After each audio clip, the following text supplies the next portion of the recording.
Bonjour mes chères balances, je vous remercie de me retrouver pour ce taroscope d'avril 2020 sur lequel on va se pencher, mais je tenais simplement à vous remercier car vous avez été très nombreux à participer au concours qui célébrait mes 5 ans sur YouTube, et donc un heureux gagnant a remporté le tirage de son choix sur mon site.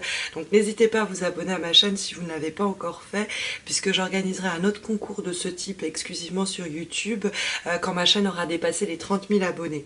Et puis si vous souhaitez remporter quand même un tirage ce mois-ci, vous savez qu'il y a les concours qui se déroulent mensuellement sur mes pages à la fois Instagram et Facebook. Donc n'hésitez pas à m'y retrouver, vous avez le lien de mes pages dans le descriptif de cette vidéo.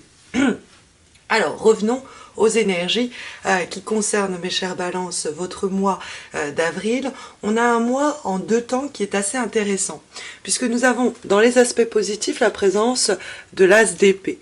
Cette carte de l'as d'épée, c'est une lame qui va nous encourager à savoir nous décider fermement à propos d'une situation, voire à propos de quelqu'un. Quelquefois, c'est trouver toute la lucidité aussi qu'il nous faut pour mettre un terme à une situation quelquefois lourde ou pesante, hein, et à certaines aussi tergiversations. Et c'est intéressant dans le sens où cet as d'épée qui apparaît dans les éléments positifs pour le mois d'avril et qui va nous parler plutôt du mental, sinon de la communication, c'est-à-dire comment on réfléchit à une situation ou comment on discute, échange avec certaines personnes ou parties. Et l'as d'épée, c'est arriver à s'affirmer. Hein, il y a un côté déjà peut-être même un peu directif qui peut être ici recommandé à propos d'une situation. Hein, on crève l'abcès, on tranche dans le vif, il y a cette idée de nœud gordien que l'as d'épée peut permettre de couper, et c'est une attitude qui nous est qui est encouragée ici par les cartes pour ce mois d'avril. Or cette lame, elle dialogue précisément avec, dans les obstacles pour le mois d'avril, mes chères balances, le 2 d'épée. Hein, donc on a l'as d'épée qui dialogue avec le 2 d'épée. Et on va voir ensuite qu'on a la 9e des lames majeures qui communique avec la 10e des lames majeures. Donc ça fait quand même pas mal de tirages en 2 temps où on a une lame qui suit l'autre et donc celle-ci qui discutent ensemble. Or, cette carte du 2 d'épée qui se trouve dans les obstacles, elle peut nous parler de dualité intérieure à propos de quelqu'un ou à propos de quelque chose.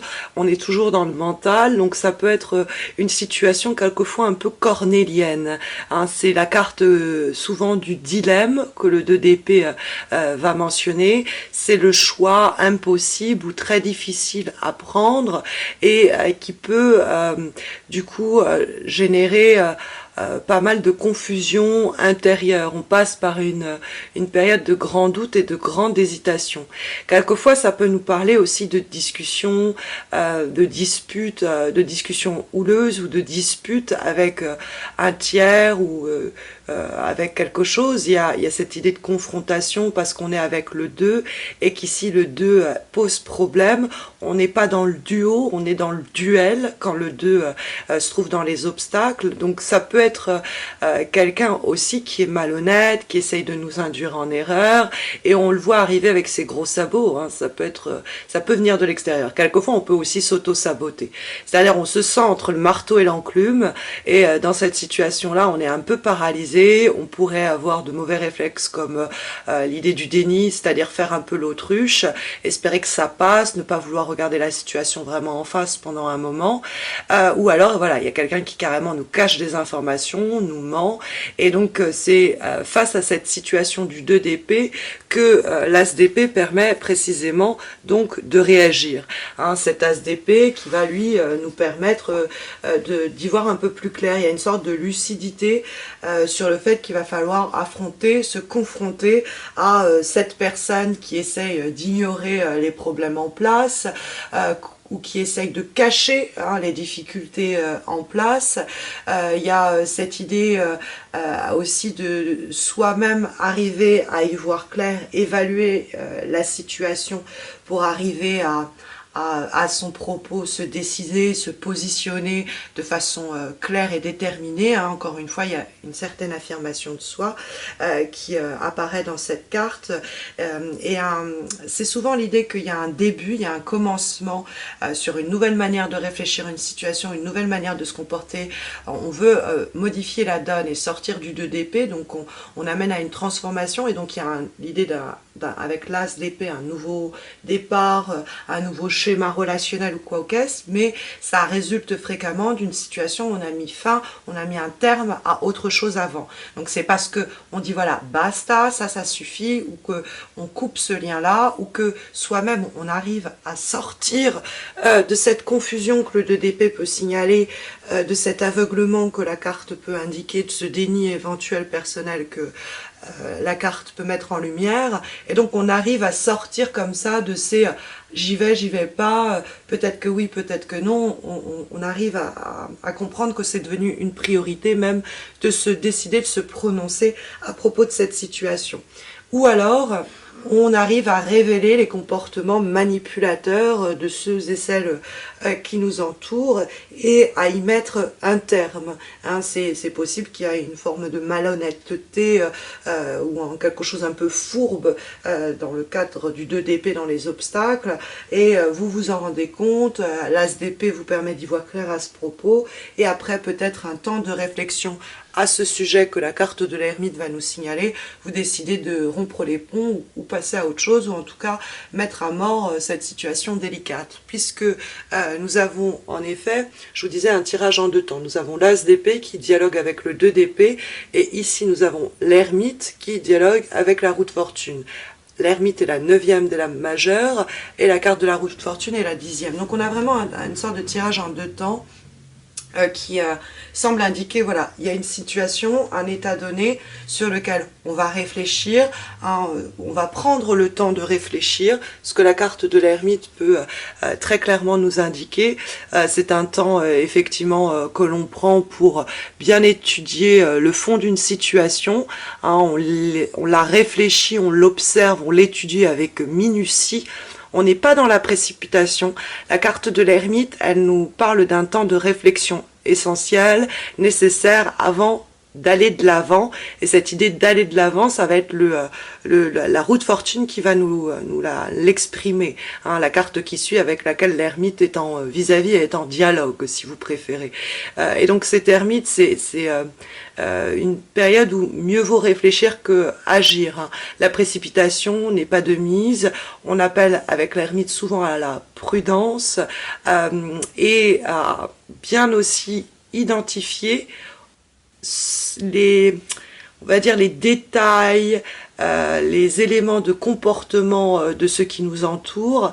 C'est-à-dire que on essaye de faire le mystère à propos de lever le mystère à propos d'une situation avec la carte de l'ermite. L'ermite, il essaye d'éclairer une situation, il essaye de faire la lumière sur une situation.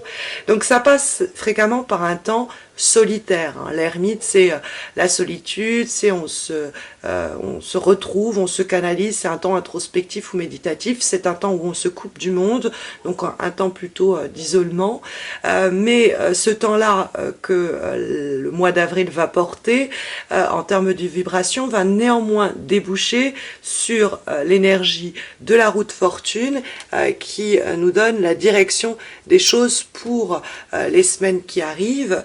Et cette roue de fortune est une très belle énergie de mouvement.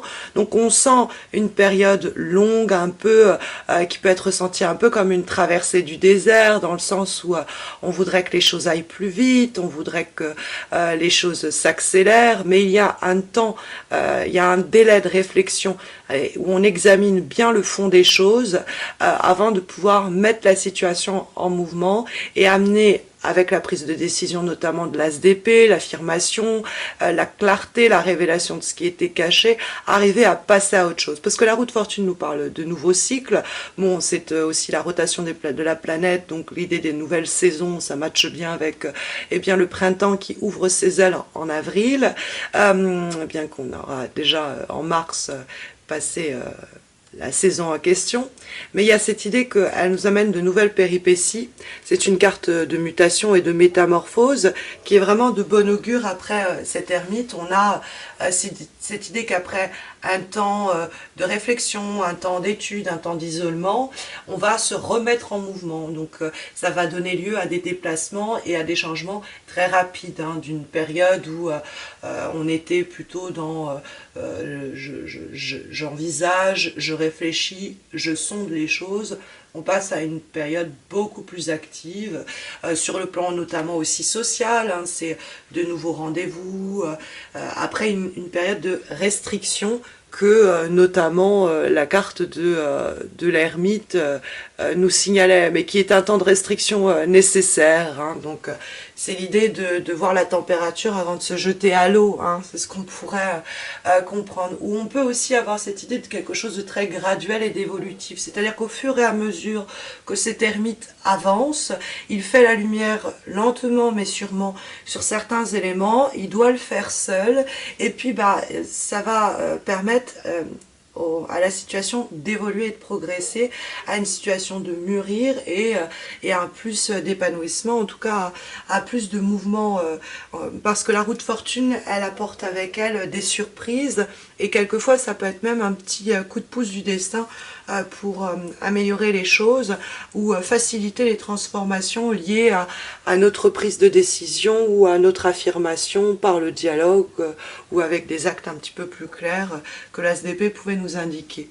Nous allons avoir comme avant-dernière énergie pour ce mois d'avril une lame issue de l'oracle du Tao, et nous avons la carte de Marrying Maiden.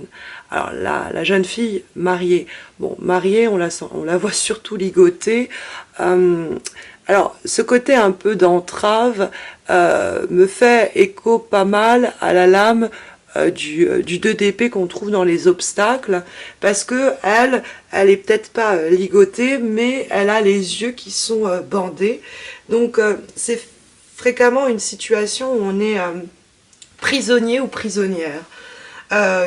Donc soit parce que on est face à des gens qui nous mettent dans cette position d'infériorité, qui essayent de garder le contrôle sur nous, et donc il y a le désir qui peut émerger au mois d'avril, après réflexion menée, de mettre fin à une telle situation et de se sortir de cet état manipulé ou un peu de soumission ou de compromis.